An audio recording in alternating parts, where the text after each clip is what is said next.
भाई क्या हो गया है फ्रांस को? आखिर किस तरह की फुटबॉल खेल रहे हैं ये?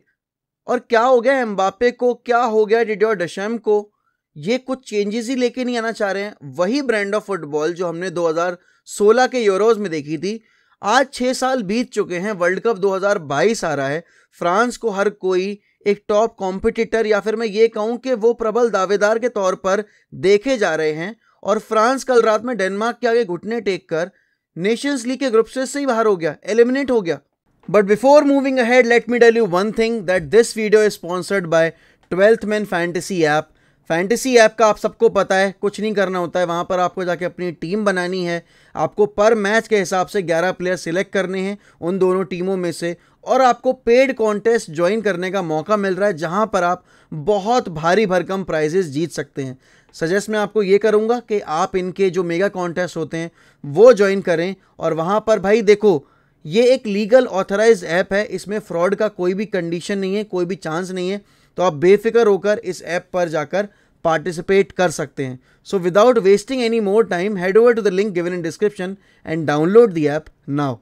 आखिर कैसे पॉसिबल है ये?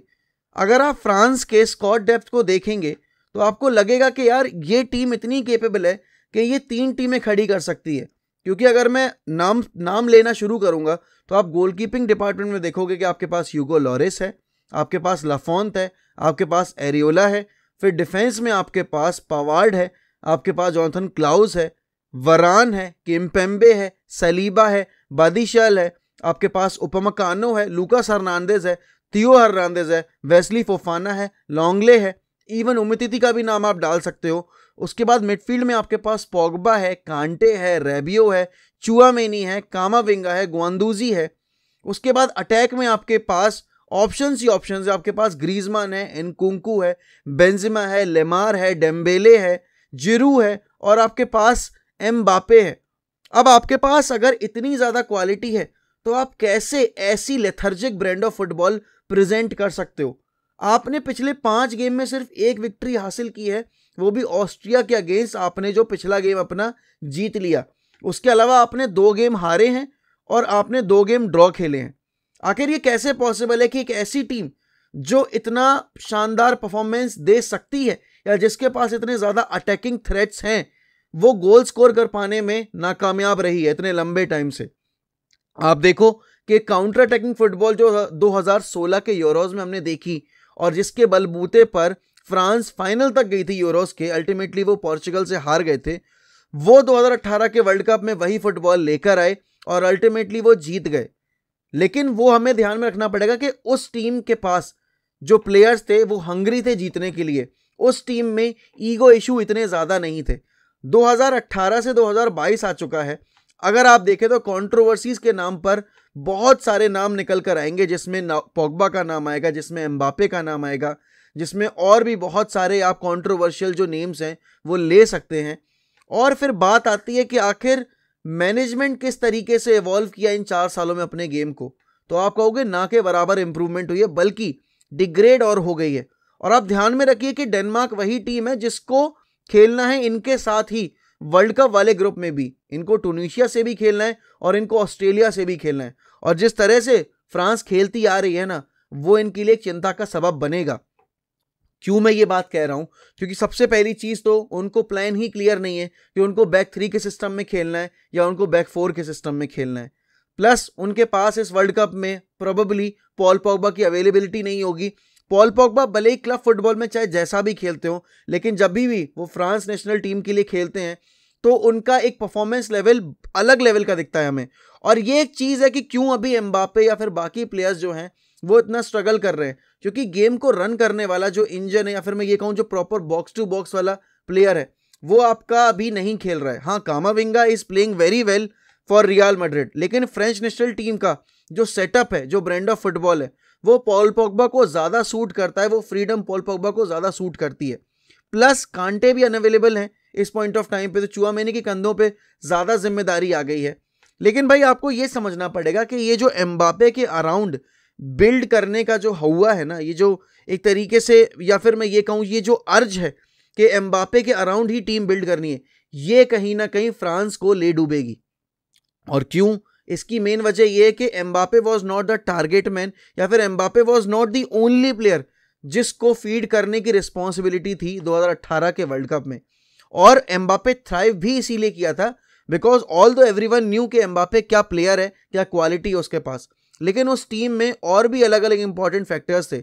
जिरूर ने पूरे टूर्नामेंट में गोल स्कोर नहीं किया था, लेकिन जिरूर ने जिस तरीके से प्रेशर एब्जॉर्ब किया था, जिस तरीके से वो डिफेंडर्स को अपनी तरफ एब्जॉर्ब कर रहे थे, उससे प्लेयर्स ये एम्बापे हो गए या फिर बाकी प्लेयर्स हो गए, उनको बहुत ज़्यादा फायदा हुआ था। इस पॉइंट ऑफ टाइम पर बेंजेमा आ चुके हैं, लेकिन बेंजेमा भी इंजर्ड है।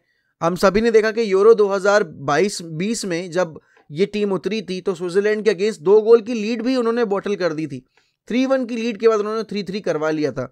प्लस डिफेंसिव एरियाज में भी कुछ इतना ज़्यादा सॉलिड है नहीं वो, आप देखो अगर ध्यान से, क्योंकि आज के गेम में डेनमार्क वाले में डेनमार्क ने प्रॉपर बुली किया। डेनमार्क को पता है कि फ्रांस जो है वो काउंटर पे खेलेगी, तो इनको पहले ही ब्लॉक कर दो, इन पे हैवी प्रेस करो, इनके जो पैसेज प्ले है उसको ब्लॉक करोगे आप तो इनको बैकफुट पे ढकेल सकते हो। और फिर इनका एक ही अप्रोच रहेगा, लॉन्ग बॉल पे ऑपरेट करना। और भाई ऐसा है देखो कि आपने भले ही वर्ल्ड कप 2018 जीता हो, आपने यूरो का फाइनल खिलवा लिया हो इस टीम को, लेकिन अगर आपकी फुटबॉल इवॉल्व नहीं हो रही है तो आप आगे नहीं बढ़ सकते। और उसका मेन एग्जाम्पल अगर मैं दूं ना, प्राइम एग्जाम्पल, तो वो हो सकता है आपका जोसे मूरिन्हो की ब्रांड ऑफ फुटबॉल। क्योंकि मूरिन्हो 2013-14 तक बहुत सही थे, लेकिन उसके बाद फुटबॉल इवॉल्व कर गया। और फुटबॉल आपने इवॉल्व नहीं किया अपना, लेकिन आपके ओपोनेंट्स इवॉल्व करते चले गए। अगर आप देखें यहाँ पर डेनमार्क की ये टीम अब वो टीम नहीं है जो कि पहले हल्की टीम हुआ करती थी, या फिर ये डरते थे। उनको पता है कि उनके पास क्वालिटी नहीं है भले ही फ्रांस जैसी, लेकिन उनका अगर ब्रांड ऑफ फुटबॉल अच्छा होगा तो वो किसी भी टीम को हरा सकते हैं। ये वही टीम है जो कि सेमीफाइनल तक गई थी यूरोस के। इंग्लैंड को ऑलमोस्ट इन्होंने हरा दिया था। वो तो अगर जो भी इंग्लैंड की बदतमीजी थी वो ना हुई होती तो ये आगे क्वालिफाई कर जाते। लेकिन क्या आप सेम चीज़ फ्रांस के लिए कह सकते हो कि हर टूर्नामेंट में आकर फ्रांस ने इंप्रूव किया है? आई थिंक 2018 के बाद जितने भी गेम्स हुए हैं पर गेम के हिसाब से फ्रांस का जो परफॉर्मेंस है वो डिटेरिएट होता चला गया।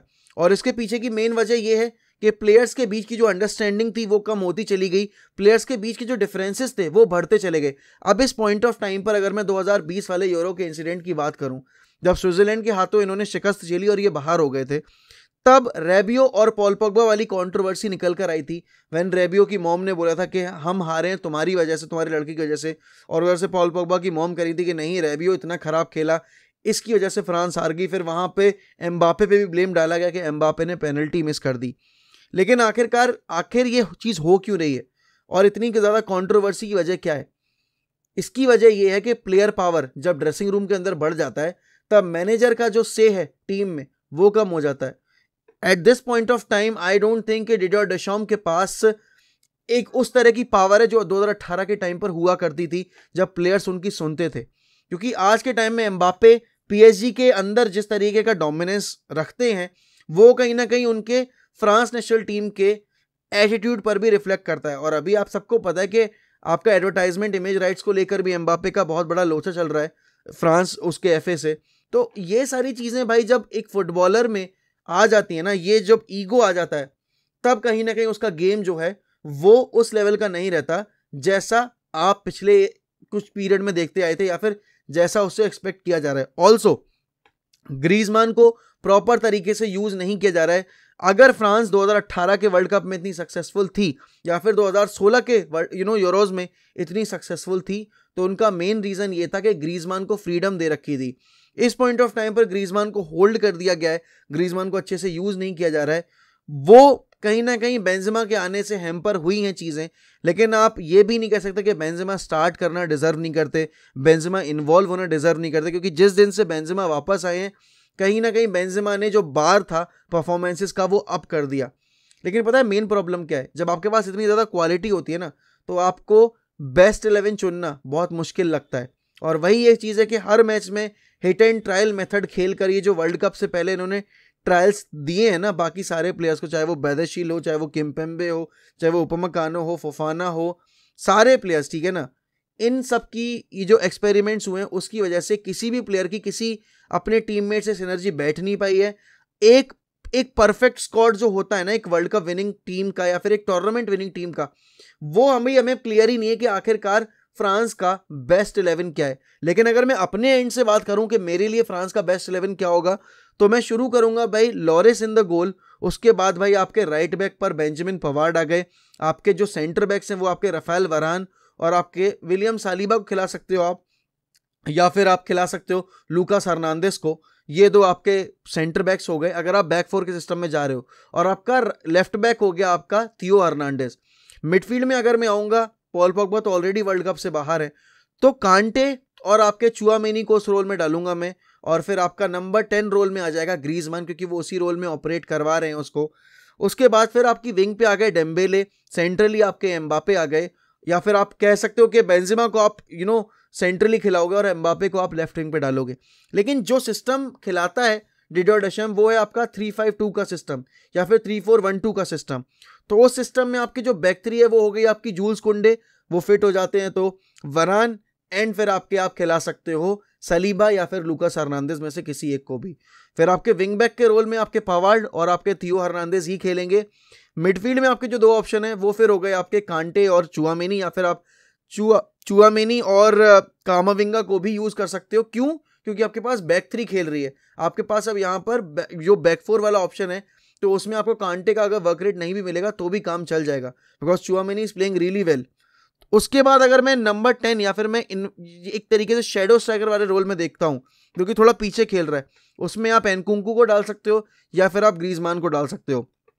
लेकिन I think considering the experience आप ग्रीजमान को उस रोल में फिट करना ज्यादा प्रेफर करोगे।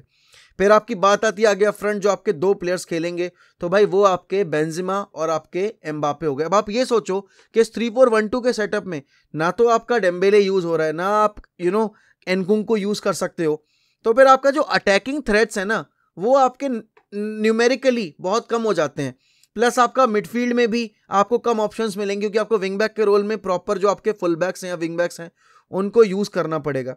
तो ये जो अप्रोच है गेम के लिए, या फिर गेम हर एक गेम को लेकर जो एक थॉट प्रोसेस है डिडियर डेशम्स का, वो उनको इंप्रूव करना पड़ेगा। और जब तक पर इंडिविजुअल रिस्पॉन्सिबिलिटी नहीं बांटी जाती है और हर एक इंडिविजुअल जब तक ये नहीं समझेगा कि उसका भी उतना ही क्रूशियल रोल है जितना एम्बापे का है, तब तक आई डोंट थिंक कि फ्रेंच नेशनल टीम को हम इंप्रूव करता देख पाएंगे।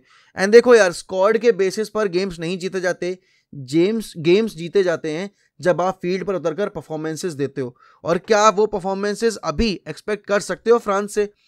एक्सपेक्टेशंस हैं, क्योंकि भाई क्वालिटी बहुत अच्छी है, लेकिन रियलिस्टिकली अगर हम बात करेंगे जैसी रीसेंट रन ऑफ परफॉर्मेंसेस रही हैं, तो आप यही कहोगे कि जो वर्ल्ड कप का कर्स है ना वो शायद फ्रांस के साथ कंटिन्यू रहेगा। और अगर जिनको नहीं पता है वर्ल्ड कप का कर्स क्या है, तो भाई जितनी भी टीम्स वर्ल्ड कप जीतती हैं वो अगले साल आकर ग्रुप स्टेज में ही एलिमिनेट हो जाती हैं। और ये सिलसिला 2006 से चला आ रहा है। 2006 में इटली जीती, वो 2010 के ग्रुप स्टेज में बाहर हो गई। 2014 में, फिर 2010 में स्पेन जीती, वो 2014 में ग्रुप स्टेज में एलिमिनेट हो गई। 2014 में आपकी जर्मनी जीती, वो आके 2018 में एलिमिनेट हो गई। और अब 2018 में फ्रांस जीती थी। तो सब कोई अब यही अजम्पशन लगा रहा है, जैसा वो परफॉर्म कर रहे हैं, कि France irrespective of how much quality they have in the squad, they will continue the curse of World Cup. But क्या आपको लगता है कि फ्रांस कुछ उलटफेर कर पाएगी? और क्या डिडियर डेशम्स एक ऐसे मैनेजर वापस से साबित होंगे जो कि फ्रांस को ग्लोरी तक लेकर जाएंगे? या फिर आपको ये लगता है कि कहीं ना कहीं एम्बापे के हाथ में जो पावर है और ये जो स्टबर्ननेस है मैनेजर के एंड से, ये फ्रांस को ले डूबेगी इस वर्ल्ड कप में?